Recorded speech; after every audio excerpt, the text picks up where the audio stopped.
I am Aparna Sharma, tutor for chemistry.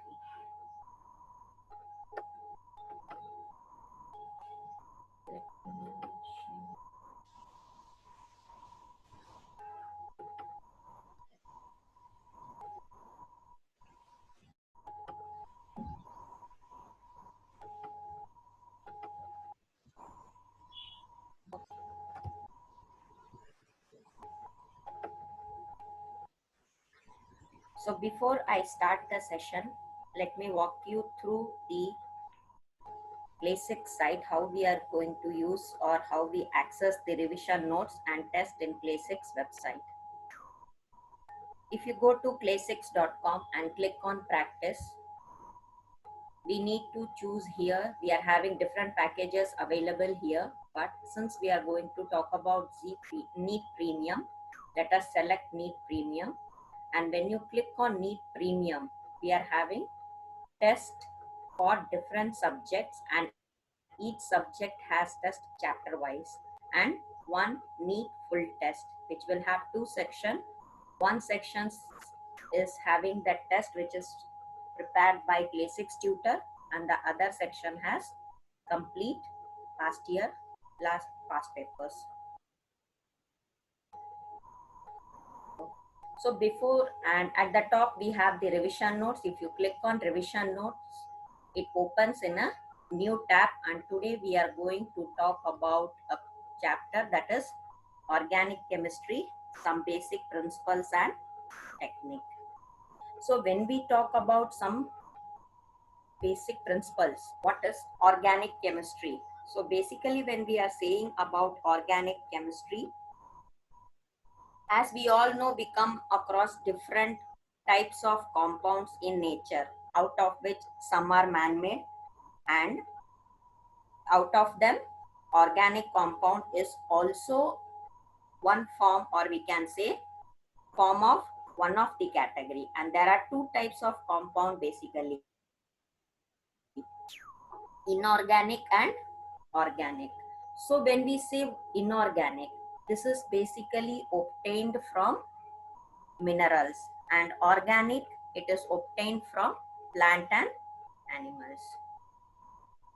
So when we say organic chemistry, so first thing is organic compounds, how we are using in our day-to-day life. They play a vital role in our life. That is, they are one of the important part of our body, or we can say our diet, or the medicines which we consume. And one important, we can say that unique element which we deal in our day-to-day life, that is carbon. But why we consider carbon to be an important factor or an important element? There are certain properties of carbon which make carbon a unique one. That is tetravalency, we can say. That is, it is a characteristic property of the carbon of which it can form four covalent bonds. That is tetravalency. It can form four covalent bonds. Because we are having atomic number to be 6, and when we do an electronic configuration, we say it as 2, 4. That means 4 is in the outermost shell. And basically it has the tendency of forming covalent compounds. And one more important property which we should know is catenation. Because when we say tetravalent, carbon being tetravalent, it has the tendency of forming bond with 4 other carbon atom, or even it can form with monovalent atom. So carbon can be bonded to another carbon. That property we call it as catenation. This is a very unique property of carbon. That is the self-linking property of carbon. We call the term, it is catenation. And this is the main reason that of its existence of such large number of compounds. This is the main tendency because of which it exists in large number, or it is having tendency of forming a bond with large number of other elements and it forms a compound. A next important property is metamerism. It is due to the presence of different alkyl group on either side of the or either side of functional group in the molecule. So it has certain unique property which is making carbon different from the other elements. And when we talk about branches of organic compound, how many branches we have, because in further going chapter we will be studying about each compound in detail. So when we say branches of organic compound, it is categorized into two, that is acyclic and cyclic. Cyclic is categorized into homoclinic and heteroclinic. And when we are saying acyclic, your homolytic, or you can say it is categorized into two, alicyclic and aromatic. So when we say aromatic, this is a very famous group which we are learning or which we are using in our day-to-day life, that is related to your benzene ring. So aromatic is classified into two types as benzenoid and non-benzenoid. So when we say what is homolytic or what is homocyclic, so homolytic or heterolytic, it is nothing but this is a cleavage of the bond. It is a cleavage of the bond. And when we say cleavage of the bond, what we say in it? That is nothing but it is a breaking in such a way that the shared pair of electrons will remain with one of the fragments. The shared pair of electrons will remain with one of the fragments. So when we are talking about different compounds or the branches of your organic compounds, the important part it comes is what are all the functional groups we talk, what are all the functional groups in it we learn. Because when we are saying the chapter name itself, it is basic principles of organic chemistry. That means the further coming chapters, when we learn about each functional group or when we learn about the compounds, this chapter is the base. And when we talk about functional group, what is a functional group? They are nothing but the atoms or group of atoms that will help us to determine the characteristic property of the organic compound. It helps us to determine the characteristic property of the organic compound. For example, if we can say alkanes, alkenes, alkynes, arenes, your alcohol, ether, aldehyde. So there are many. There is no hard and fast rule that these are all only the functional group. No, there are many.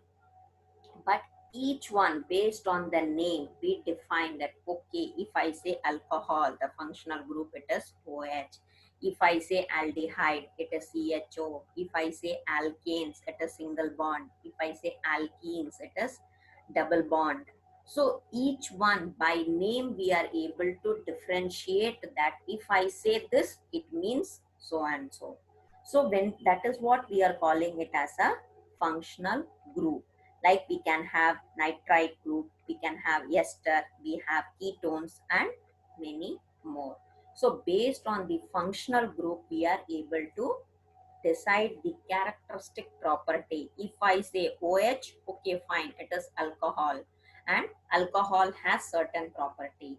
If I say CHO, it is aldehyde group. Okay, aldehyde, certain properties are applicable only for aldehyde. So based on the functional group, we are able to determine their characteristic property. And next we say what is homologous series. What is homologous series? Compounds having same functional group and same chemical properties, but they will differ by CH2 group and their atomic masses, their difference of atomic mass will be 14. So compounds having same functional group and same chemical properties, they will differ, and there is a difference of CH2 group. That is what we say it as a homologous series. And when we talk about homologous series and we are saying that there is a difference of CH2 group, then we should know how the difference of CH2 group can be named. What are all the different methods of naming a compound? Or so we use or we follow the concept or the format of naming. We call it as IUPAC system, that is IUPAC system. It is nothing but International Union of Pure and Applied Chemistry. This is the format which we are using in order to name a given compound. So what are all the criteria or what are all the categories it is differentiated or it is spread? That is prefix plus word root plus suffix. So prefix, when we say, it can have the name as meth, eth, prop. We all know meth means 1, 2, 3 and so on. Prop, but, pent. All these terms are given in the place of prefix. And then you may have the word root, whatever is the compound, doesn't matter. And suffix is the section where it is having two types, we can say. One is the primary and the second one is your secondary. Primary means there that it is going to indicate the bond, whether it is your and second one, it is going to indicate the functional group. When we are saying primary suffix, it indicates the type of bond between carbon atom. That means either it can be an alkane group, which means it is a single bond. Alkene group, which means it is a double bond. Alkyne, triple bond. So primary suffix will help us to find out whether the given compound is an alkane, alkene or alkyne. And if suppose we are having secondary method is having the functional group, that functional group can be of an alcohol, it can be of aldehyde, it can be of ester and many more. So this is the format which we are using to indicate or in order to name a compound. And if functional group, we can say if more than two functional group are being present, then one is treated as the main functional group and the other one, it will be treated as a substituent.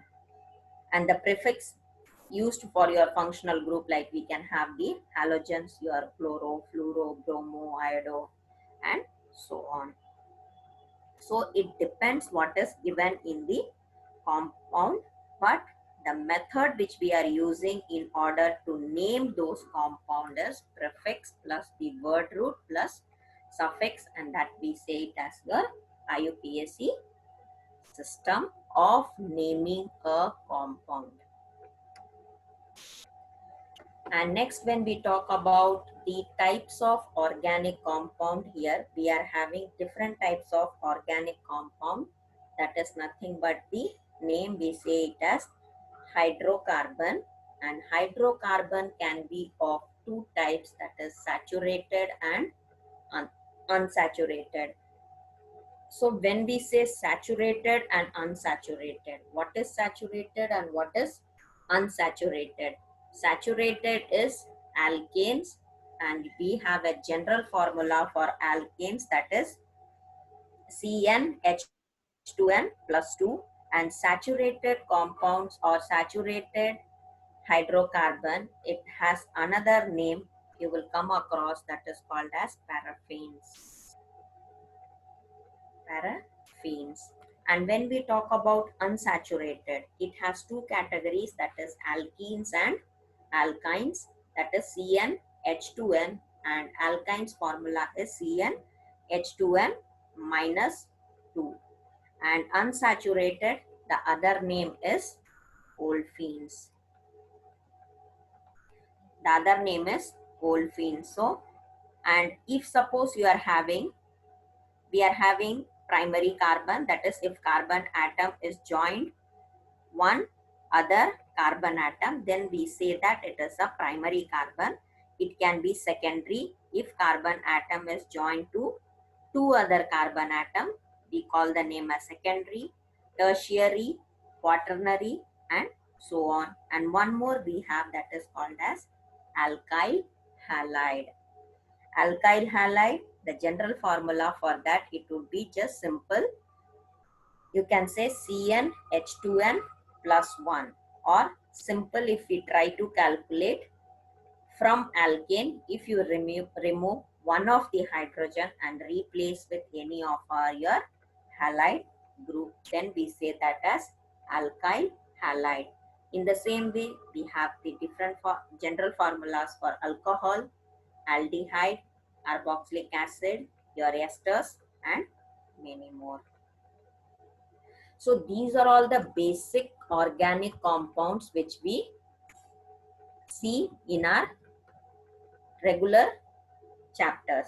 And about each one, alcohol, phenols, and ether, we have a separate chapter.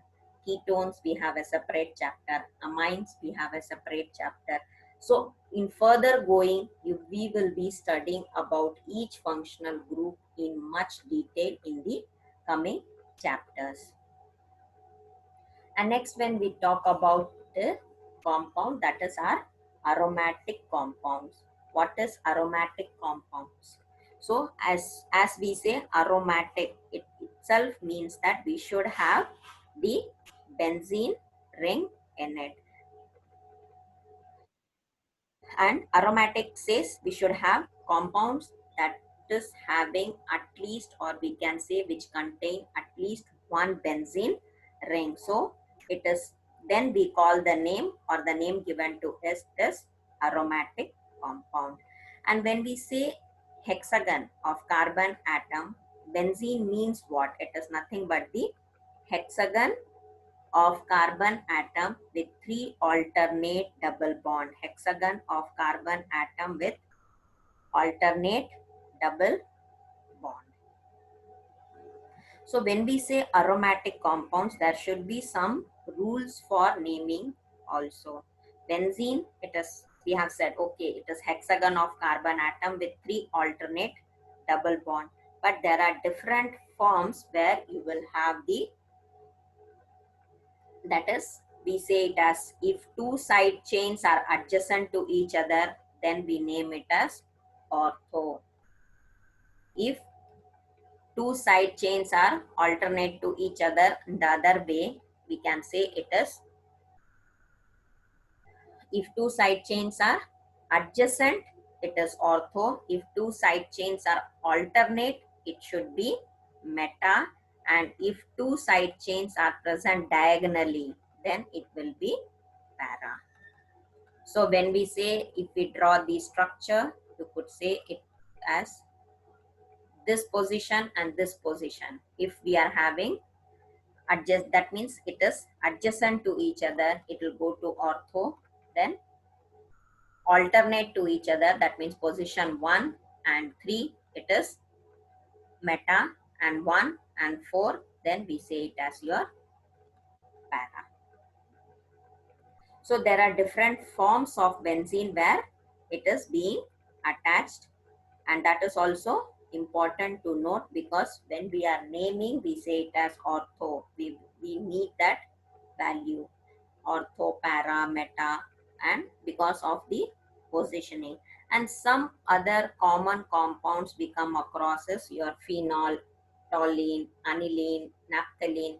So it is very important to know the structure of those compounds, that is phenol, toluene, aniline, naphthalene, anthracene, and many more. So benzene, whenever we are using, or when benzene ring is being used as a substituent, it is named as phenyl. And numbering can be done from any side, that is, it depends. And hence you will have different rules to be followed before we name a aromatic compounds. And next important factor which we should know is called as isomerism. Isomerism, we have seen that existence of compound in two or more forms having same molecular formula but different physical and chemical properties. That means they have the same molecular formula but their physical and chemical properties differ. And in high level categorization we say, or it is basically classified into two types, that is structural and stereomerism. There are two types of isomerism, that is, it is classified into two types, structural and stereomerism. Structural isomerism, when we say, it differs in arrangement. The name itself says structural. Hence, we should understand that there is a difference in the arrangement of atoms within the molecule.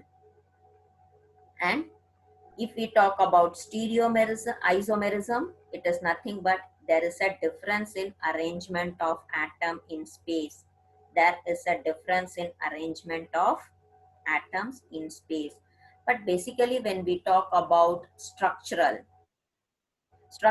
isomerism can be classified into different types. That is, we can have chain, position, functional, metamerism, and Toto.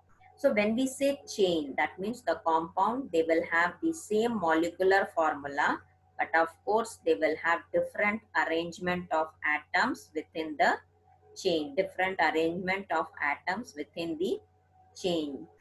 And simple, the name position, again it will say the compounds, they are going to have the same molecular formula, but there will be difference only in the position of the substituents. That is, you can say either of their functional group, their functional group with which it is being attached, their position may change. They will differ in the position of the substituents. That is either a side chain it can be, or it can be the functional group. And when we talk about functional isomerism, it is the compound with same molecular formula, but they differ in type of functional group and also in their physical and chemical properties. And when we say metamerism, that is the compound, they will have the same molecular formula, but they will have differ in the number of carbon atoms around their functional group, and this can be shown by the functional groups like ester, ether, ketones. These are all the example of metamerism. And when we say about tautomerism, it is actually just simultaneous movement of your pi electrons will be there, and hydrogen take place. So most common tautomerism example where you could see that is ketoenol. That is, ketone will be equal to alcohol. And when you're talking about stereoisomerism, we are having three different classification of it, that is geometrical, optical, and conformational. Geometrical, when we say, it is going to arise due to restricted rotation of RC double bond C. Restricted rotation around C double bond C bond. And the conditions, if we are saying that where the geometrical isomerism exists or where it is possible for its formation, it is 100% that you should have the presence of C double bond C. And the two groups, it can be attached, and there may be a difference in their attachment. Hence, it should have the presence of C double bond C. And when we talk about conformational, it exists in alkanes, and it is due to full rotation around the C single bond C. It is due to full rotation around C single bond C. So we say that it is a conformational isomerism. And when we say, and next when we talk about our inductive effect, that is, inductive effect is nothing but the displacement of electron along the chain of carbon atom, and that is due to the presence of an atom or group at the end of the chain. That is, we can also say that it is a permanent effect that arises when some electron releasing or withdrawing group is being attached to the chain of alkane. It is the permanent effect. It's very important factor to note, hence I am repeating. It is a permanent effect that arises when some electron releasing or withdrawing group is being attached to the chain of alkane. And even our inductive effect can be of two types, that is either it can be plus effect or minus effect. So when we say plus effect, or what should be the difference between plus effect and minus effect?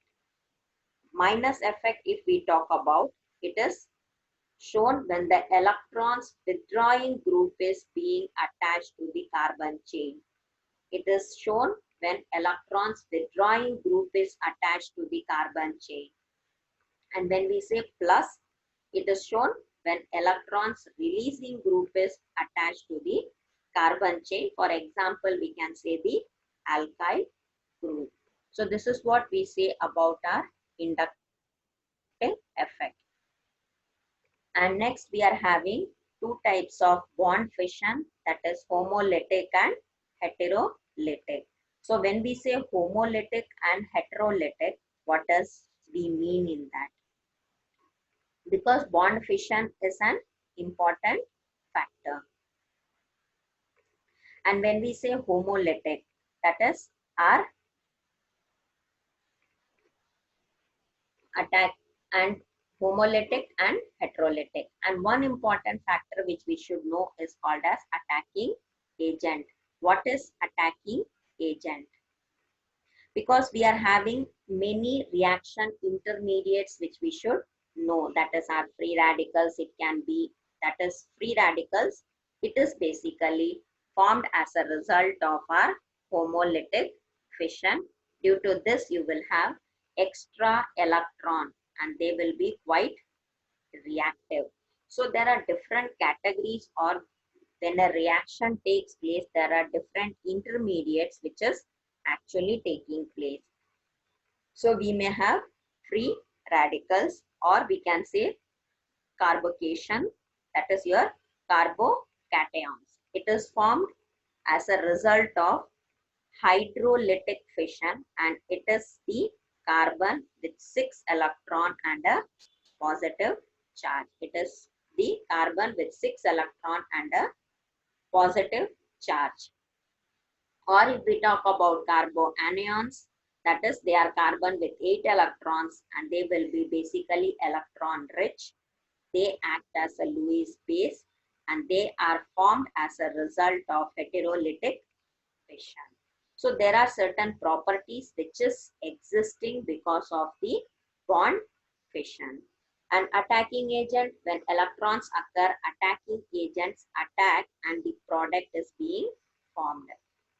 That is, whenever a reaction is going to take place, attacking agent attacks and the product is being formed. Hence, we can say that attacking agents can be of different types. That is our free radical, nucleophile, electrophile. So, free radical, it is with unpaired electrons. Nucleophile with extra electrons, that is they will start acting as a Lewis base and it is nucleus lover. So they are either neutral with lone pair, or when we talk about electrophile, it is with positive charge and they will have less electrons and they have the tendency of acting as a Lewis acid.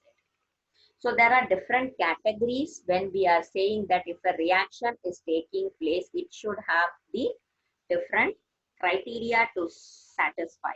And because of which, then we have different types of organic reaction. So when we say different types of organic reaction, what are all the reactions? We have substitution reaction, addition reaction, and elimination reaction. So of course, substitution reaction is a reaction in which atoms or group of atoms are being substituted by the other atom. It is just being substituted by the other atom. So we say those type of reactions to be substitution reaction. For example, we can say if CH4 is reacting with Cl2, what happens? It is just a split. That is CH3 Cl plus HCl. Hence, we can say one hydrogen is being removed from this and it is being added, or it is being replaced in place of hydrogen and chlorine. One hydrogen removed from this gets added with Cl, and one Cl splits and gets added with CH3. So we get CH3Cl plus HCl. Hence we could say that it is a substitution reaction. And when we talk about addition reaction, in this multiple bond gets converted to form single bond because of addition of some atoms. Multiple bond gets converted to form single bond due to addition of some atoms. That is addition reaction. And then when we say elimination reaction, it is the reaction in which a small molecule is released. It mostly occurs in the presence of alcoholic KOH. It requires alcoholic KOH, and it is of different types, but most common type which we all know is beta elimination. Rearrange, and we are having the different types, but most important is our beta elimination. So this is all the types of reaction which we are going to use in coming chapters. And next we have to study about the different types of purification. That is, there are various methods being involved in purification. We say it as sublimation, crystallization, distillation, chromatography. We have differential extraction method. So many processes is being used in order to purify. That is, if for example, if we take sublimation, it is the process in which solid directly changes to gaseous form. On heating and on cooling, the gaseous state converts it into solid state. So the basic thing which we can say is this technique is being used to separate substance that will show sublimation from substance that actually do not have the tendency to sublime. And when we say crystallization, it is the method being used, or this method is based on the difference in the solubility of the compound and the impurities in the suitable solvent. So the impure compound is being dissolved in a solvent in which it is sparingly soluble at room temperature, but appreciably it will be soluble at higher temperature. The solution is concentrated to get the saturated solution, and on cooling the solution, pure compound will crystallizes out and it is being removed by filtration. And then the filtrate which is containing the impurities, that and small quantity of the compound will get separated. In the same way as we are doing crystallization, we can do with distillation. This method is also used to separate volatile liquid from non-volatile impurities. And it is also the liquid that will have difference in their boiling point. So what happens is the difference with different boiling point will vaporize at different temperature. And then when these vapors are being cooled and the liquid form will be collected, can be collected separately. So there are different techniques, and it depends upon what we want to separate, what type of material we require in order to separate, and based on it we can take the method of purification. So on the basis of concept from this chapter, we have come to an end. So let us try taking test, and so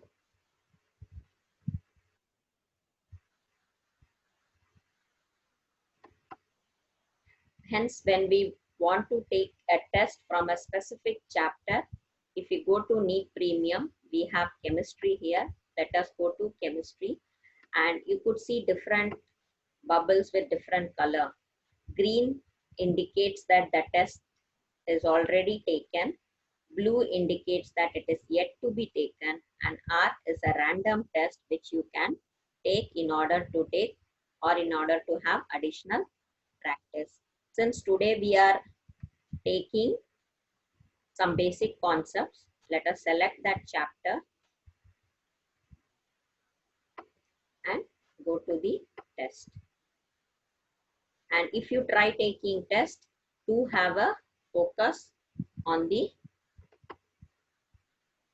time, because time is also very important factor. It is not enough if we know the answer, but it is also important that we should know the, we should finish the test within given or specified time. So here it is just, the question is the correct decreasing order of vapor phase dipole movement. It's very simple to say when we know the electronegativity of the halogen. The electronegativity order of the halogen, it's a well-known fact. It is fluorine greater than chlorine, greater than bromine, greater than iodine. So the dipole moment of F will be less than that of chlorine because of the small size. Though the electronegativity value of fluorine is more than chlorine, but their dipole moment of S is lesser compared to chlorine because of the small size of fluorine. Hence, here when we see, we have an order that is CH3, Cl should come first compared to F, and the other two, we all know it. So our option C should be the right option. Let us save that and go to next. The reaction RClONA, we have to find out the reaction is catalyzed by addition of small amount of NaI. Why we add sodium iodide in any reaction? We all know electronegativity. Iodine is actually, when you arrange the order, the electronegativity of the element order is fluorine, chlorine, bromine, and iodine. So when we say iodine, it is least electronegative, and hence it's very important to say that it will be a good nucleophile, and also it is a very good leaving group.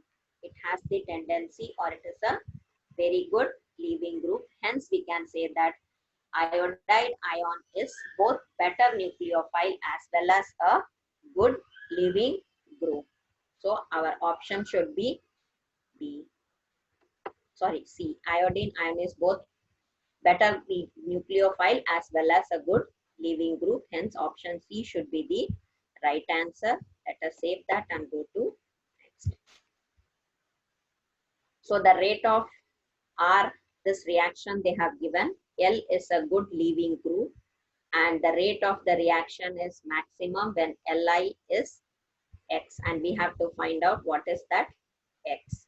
So once again the same concept we can apply, that the bond between your Li and I, as I told you, I has the tendency of, it's a very good leaving group. So the bond between Li and I is very weak, and it can be broken very easily compared to the other bond in the available option.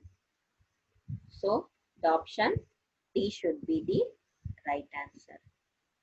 Let us save that and go to next.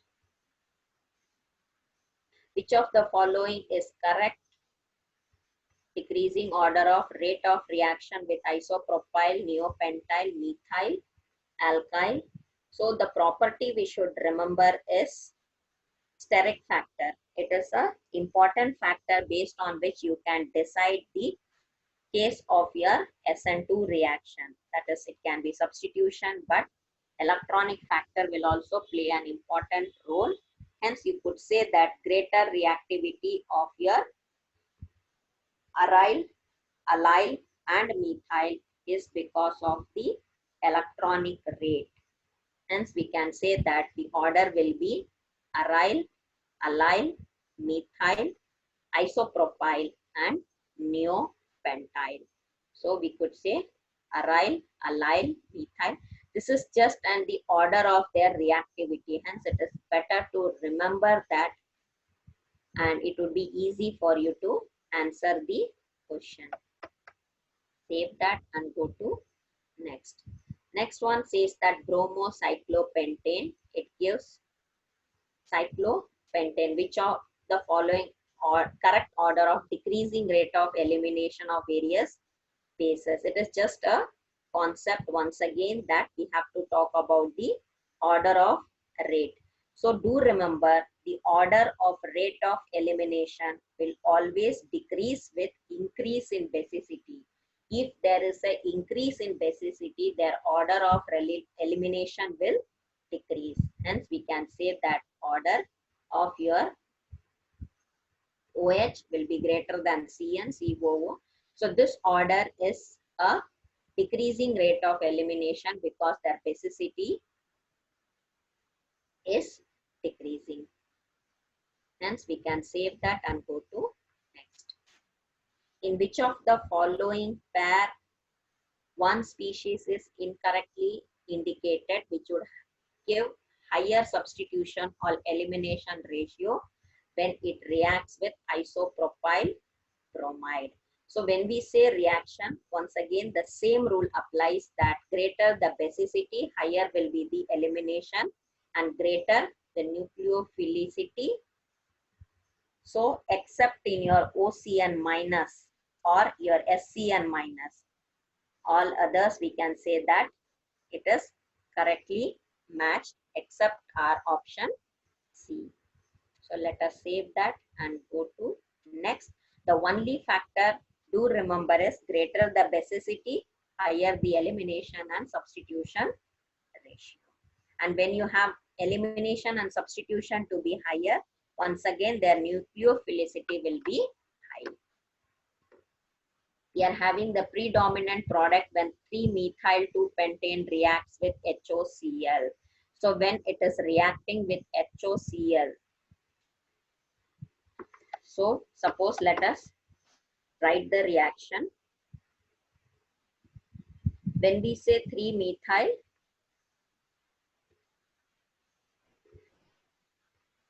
if we are saying the reaction, it would be very simple to say that when it is reacting your, option, 3-methyl-2-pentane, when it is reacting with HOCl, what would be the product formed?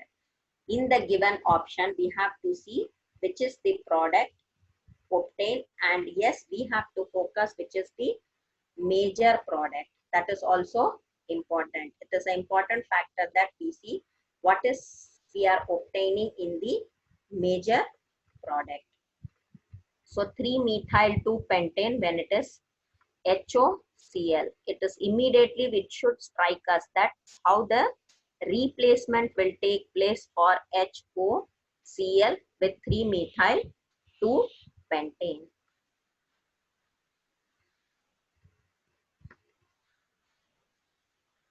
So when we write that reaction, it is CH3, CH2, C, CH3, double bond, C, CH3, and here we say that it is HOCl. So it's of course that using our Marconi's rule, we can do the reaction. It is CH3, CH2, C, OH, CH3, CH, Cl and CH3.